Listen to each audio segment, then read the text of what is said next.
यास्मीन मुझसे नाराज है। हाँ, कह सकते हो। ब्रेसलेट वाली बात को गलत समझ गई वो। मैं सोच रहा हूँ कि उससे बात क्लियर कर लूं। क्या कहती हैं? अगर उसके दिल में मेरे लिए जज्बात ना होते तो वो इतना बुरा नहीं मानती। हाँ हारून, मुझे भी यही लगता है। तुम्हें बात करनी चाहिए। ऐसा क्यों कह रही हैं? खैर, मैं बात तो कर ही लूंगा, लेकिन आपकी बात से हैरत हुई।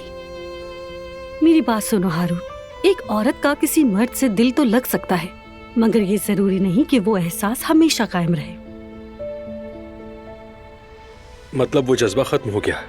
हारून, मेरी ये बात अपने जहन में अच्छी तरह बिठा लो। वो ये कि औरत के जज्बात भी बिल्कुल किसी आग की तरह होते हैं। आग बड़ी मुश्किल से भड़कती है, मगर जब जलने लगे तो खूब भड़कती है। और उस आग को जलाए रखने के लिए क्या करना पड़ता है?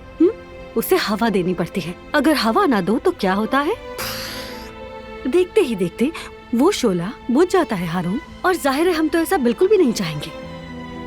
बिल्कुल भाभी, मुझे जल्द ही कोई कदम उठाना होगा। वैसे भी बड़ी मुश्किल से शोला भड़का है, बल्कि भड़का भी है या नहीं मैं तो ये भी नहीं जानता। बिल्कुल जल्दी करो ताकि चीजें क्लियर हो जाए। मतलब तुम समझ रहे हो ना मैं क्या कहना चाह रही हूँ? मैं जाकर ऑर्डर्स चेक करता हूँ। हाँ जाओ, बिल्कुल।